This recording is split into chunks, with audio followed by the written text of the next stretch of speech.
now my mind is blown. No surprise, guess I should have known. Oh, my mind, now my mind is blown. No surprise, guess I should have known. You got control of me, break my barricades. Walls are crumbling, grounds they shake. You came to save, but it's way too late. Every single time you stay, I cave.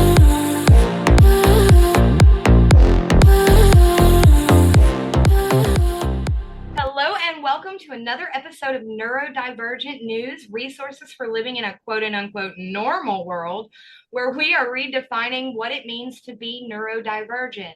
To a lot of people out there, they think of us as damaged, and no, we are not damaged. We are just different from you. And that's okay because we are a rainbow mix all over the place. I am your host, Deanna Brakefield, the owner of Lionheart Kingdom Marketing. We are so pleased to have you here today, where we are, I'm sure, going to have a chaotic journey while we meet our wonderful guest for this episode. She is a glorious mom. She is neurospicy, as she would say, a business coach, a wife, and just an all-around amazing woman. Cara Wilson, welcome. Oh, I'm so excited. Thank you so much. I love everything that you just said. Thank you. Thank you Yes. so much. So tell us a little bit about you. I mean, obviously, I gave you this grand warm up, but in your own words. So I would start with why I call myself neurospicy, right? Because I like to make this really clear. I myself have never been diagnosed with anything that is considered a neurodivergent diagnosis. However, I have been diagnosed with both forms of clinical disassociation. I have been diagnosed with anxiety and depression and social anxiety. And I have been diagnosed with overstimulation. I have been diagnosed as an overmover. So everyone that goes along with it, just not any of the actual diagnoses themselves, right? So, which is why I say I'm neurospicy, because I don't have what is currently considered a neurodivergent diagnosis. Hmm. However, also the term neurodivergent that we have been working with for the last 40 years uh, says that the neurodivergent brain adapts and changes, and that impacts how that brain interprets the world around them. But I've also deep dived into epigenetics and behavioral genetics. And according to the neuroplasticity of our brains, everything that anyone experienced remaps their brain and changes how they experience reality. So, welcome to the Spice Rack, everyone. I love that, the spice rack. I may have to steal that from you. Please do. Yeah. So, Neurospicy, I mean, that was a laundry list of challenges that you just listed for us. When I uh when I try and explain the level of spicy, my best way of explaining is when the fan is going, I hear the blade spinning, plus the wind coming off of the blades, plus the rotor that's moving the blades, plus the engine that is running the motor, plus the electricity that's in the engine that's going down the cord and the wall is vibrating from. I'm that level of spicy. Okay. Then I guess I need to turn my fan off in the background before I make you crazy. No, I'm good. I've learned to adapt and turn the volume down on different things in the world. But yeah, that's my level of spicy. Well, you're certainly in pleasant company, and we're glad to have you here. So, you typically work with neurospicy individuals, as I understand it. hmm I prefer to, and not to be insulting to neurotypicals, there's very few of them in reality. They are the minority. Fun fact, learned that lesson. However, one of the reasons that I love working with the neurospicy or the neurodivergent is the same reason that those genetics keep getting chosen by humanity, is because the connectivity in the brains of the neurodivergent brain are so fast and so diverse that they can take broad concepts and reapply it to their life immediately, Hmm. causing remapping in their brain. So when you work with neurodivergent brains, it's like it like quantifies the work. If you're working on leadership, they go to quantum leadership. If you're working on business, they go to quantum business. It's so good. Okay, so what sort of strategies do you use to help them get there? So I use the Cara method. The Cara method itself has been tested from high support need autistic all the way to neurotypical. So I know it works for any brain pan, but it's designed as a very, very simple four-step framework that allows your brain to fill in what it needs based on the situation, but have the same repeatable process. So just the way that we need routines, not because the structure is so great, but because having the structure gives us the freedom. The Okay, CARE method is designed like that. So it's four simple steps: clarify, assess, realign so you can achieve. clarify, success, realign so you can achieve. I Yeah. like that. Yeah. And that way we clarify, what is it? Where are we going? What is the destination? Why is that important? Then we assess, where are we? Where in real life? What do we need? Who do we need? Why do we need? All the questions. And then you realign. Always, always, always, because I do leadership, realign with, like, who can I do this with? Who can support me in it? Who already knows the stuff that I don't know that I don't know? Right? And then you realign with who, and that allows you to achieve whatever you want faster. So you get what you need, plus you're working with somebody else, so odds are they get what they need, and then everybody wins. So see, you just touched on a hot button topic because the Neurospicy community, we are not known for being able to ask for help. No, we are not. However, we are amazing at offering it. Yes, we are. To our own detriment. Mhm. But if you realign around working with people, then you're not asking for help. You're offering to support somebody else in supporting you. Okay. And you're offering to be a support to them, right? So if they're going to help you fill in this gap, that means they'll have a gap that you can help fill later. And then Okay. it becomes mycelium-esque rather than like a hand out saying help. You just weave this pattern of support around yourself. Right. And And the neurospicy brain doesn't care about hierarchies, bless us. Because with that, we're all about the collaboration over competition. So nobody gets in this arena. You don't have to deal with the, well, so and so, and then they just, and what if they take? We're like, here, take it. Here, have it. What else can I give to you to make your life better? And if you're in a room full of people doing that, everybody has what they need. Yes, ma'am. I love that. Oh my gosh. Why have we not had this conversation before? Because we don't get enough time to hang out in real life. That's why, because We adulting. really don't. We're both super busy women, but that's okay. That's good. So, how does this apply not just in real life, but to business? Because it's really hard to trust to collaborate in business. Yeah. So for the same ways that you would extend smart trust in your collaborations personally, you're going to do the same thing in business, right? Okay. Uh, you really need to find the people who align with you, which means you have to have some clarifying questions. And then you have to be able to assess that relationship and have some understanding of how you're going to realign when things get weird, because they're going to get weird. Well, yeah. If you're I'm going to still do a thing, it's going to get weird. I'm still waiting for mine and yours weird moment. It's going to be interesting when it happens. I think we're just weird all the way through. Well, that works for us. So, this is usually right about the point where I ask the question. And I'm not sure if my audience is getting to the point where they're anticipating and they're waiting, but stereotypically, our community, we develop some very unique and interesting hobbies. What Mm. is one that goes on in your household? Rocks. Rock. Rocks. We're rock obsessed over here. I recently learned that other people do not decorate their windowsills with rocks. What else would you put in a windowsill? I'm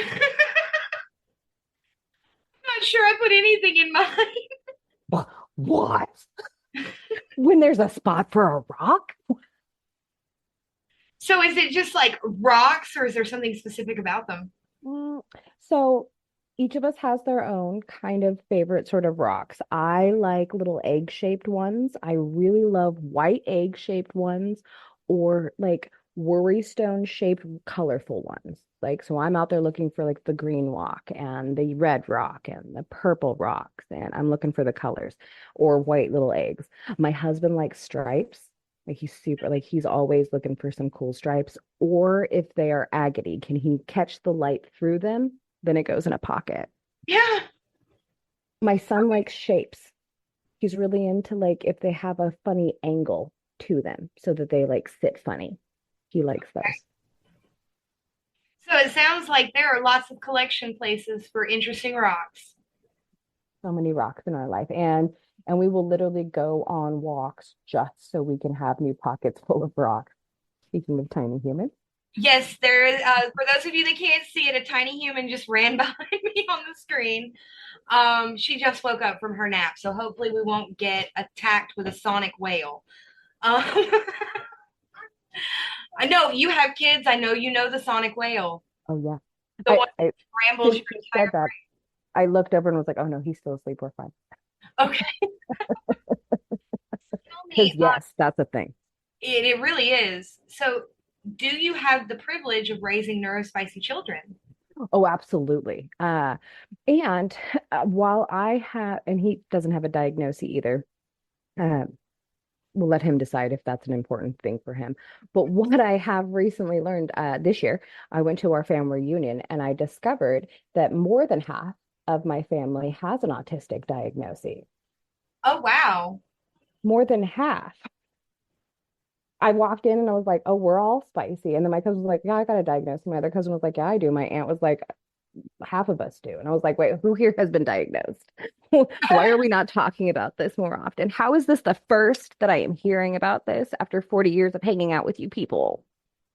Excuse me. Oh, yeah.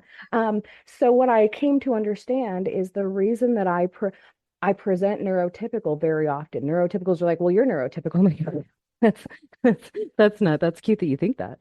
Um, No, uh, but I present that way because I come from at least four generations of masking low support needs, spicy people. And we have been teaching each other these tools for so long. I read the Four Agreements when I was 8 years old because my dad was like, sounds like you need some help understanding how to separate your thoughts from other people's thoughts. I'm not familiar with that work. Oh, you haven't read the Four Agreements? Okay, anybody listening, you need to go and get the Four Agreements. It is amazing. So here's two reasons. I'm just going to give you two. One, it is ancient Toltec wisdom shared in a really easy four-step process. And the points are just so ridiculously simple and easy. As soon as you hear them, you're like, oh yeah, no, that absolutely tracks. And second, I have been deep diving for over a year into behavioral genetics. Okay. And essentially, all of the wisdom that they are sharing in these books has been validated with behavioral genetics and epigenetics and the study of how our brains work. One of the basis of all of it is that we have this shared dream. And that once you recognize the dream, you can take control of the dream. And neuroscience says that while we all can agree that something is yellow or something is pink, physiologically, we know that because of the cones in our eyes and the way the light reflects and how our brain adapts to that information, that we do not see the same color. So we literally group hallucinate this reality. And the Okay. Four Agreements gives you ancient ways to take control. And it's four steps. One, to be impeccable with your word, from how you speak inside your own brain to how you are speaking out in the world, be impeccable, be intentional. And then it says, don't take things personally. Turns out, while I am absolutely the center of my own universe, I'm only the center of my universe, not the universe. And everyone else is really busy being the center of their universe. And regardless of what I say or do, it's their universe that is impacted and reacting. It's about them. It's not about me. It says, don't make assumptions. I mean, we all know that. We've all heard that for so long, right? To make an ass out of you and me. Right. really, really, it goes deeply into how not to make assumptions, not even just out in the world, but in your own brain and how you think about what you think about yourself. And then rather than being perfect, it really encourages you to just do your best in any situation and recognize that best is going to look different on different days. I like that. I like it a lot. So good. Well, I mean, that's you just pointed out some of the biggest problems that we have in the neurospicy divergent community is we make a lot of assumptions based on past stimuli and Mhm. causes communication issues, arguments, tiffs with the people around us. And it's all because we make assumptions about the way that they're going to behave. I was given this at 8. Why am I so good at masking and managing? Because I was given these tools that have been handed down for generations. Yeah. Okay. Okay. I love it. No, you make it sound really, really simple. That's a talent that you have. If I'm being completely honest, is you take complicated things and you make them simple. Thank you.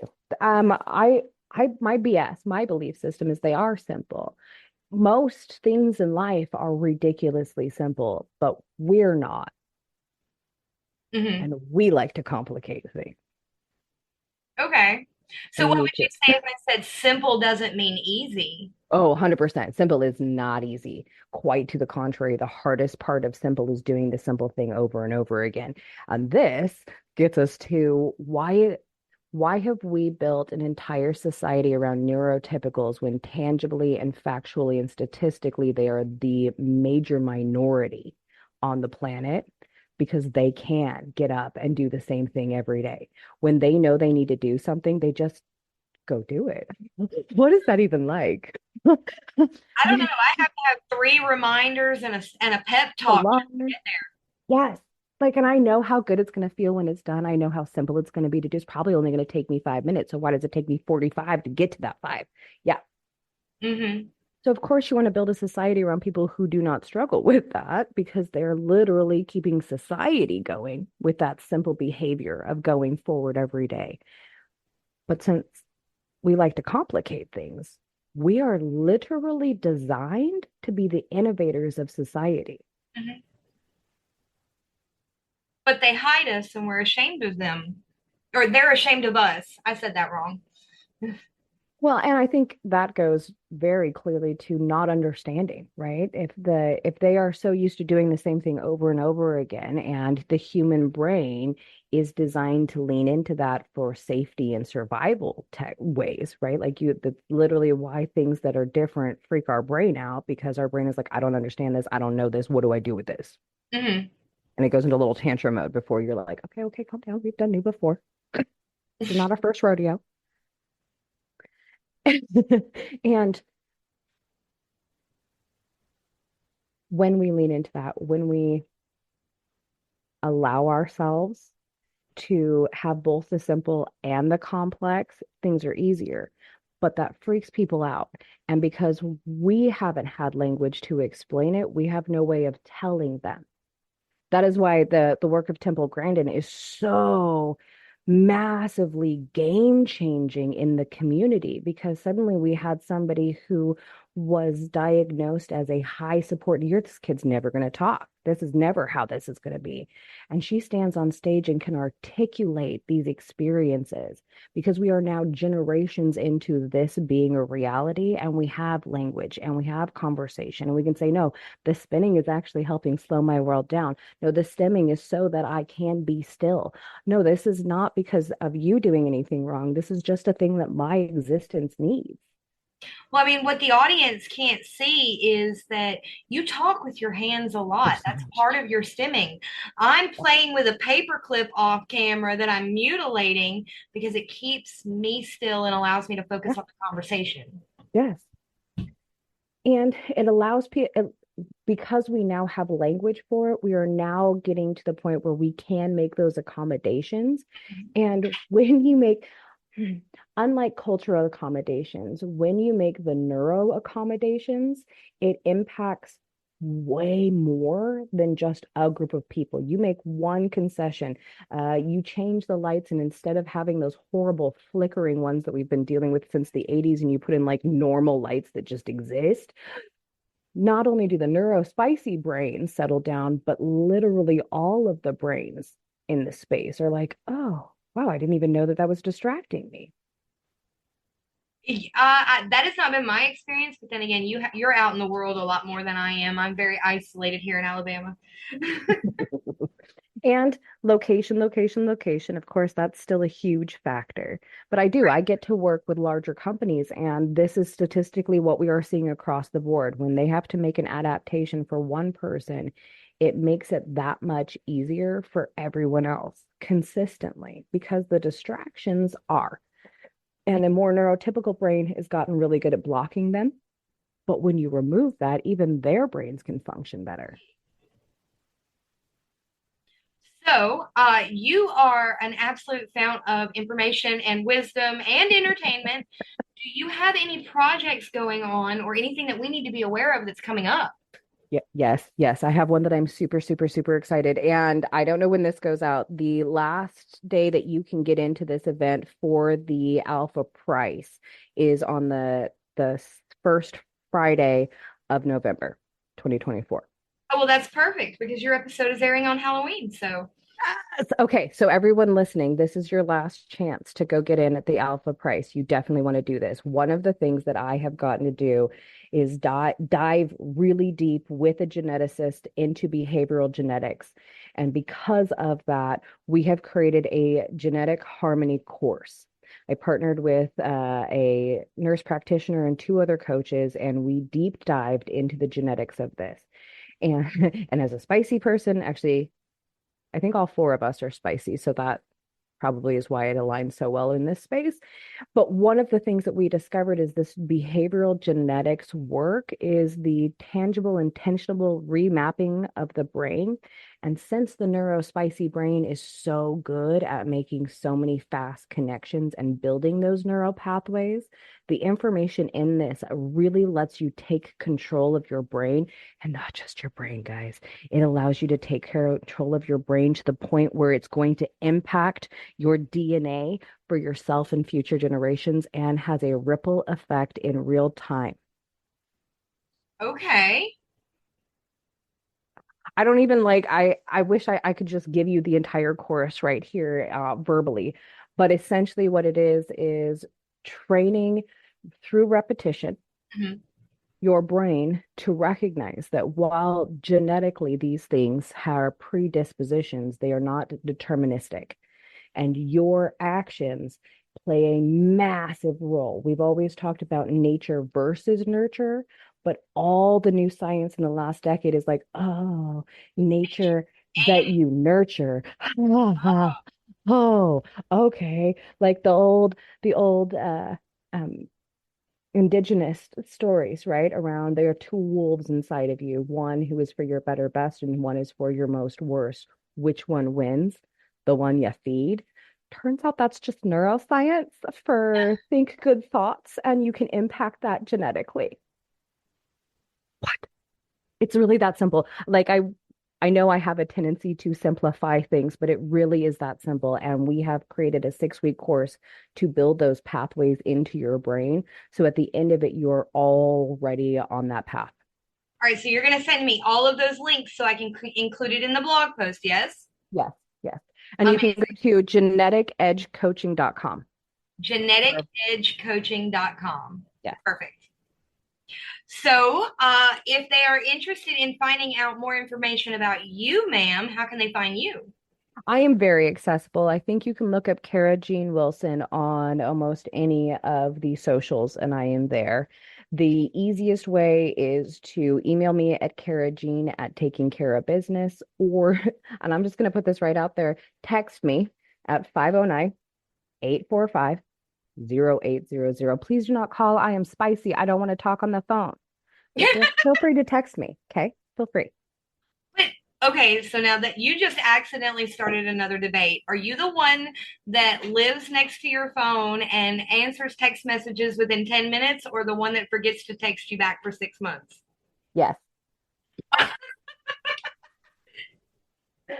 So I am either right next to my phone and so good at it, or I'm going, does anybody know what I did with my phone?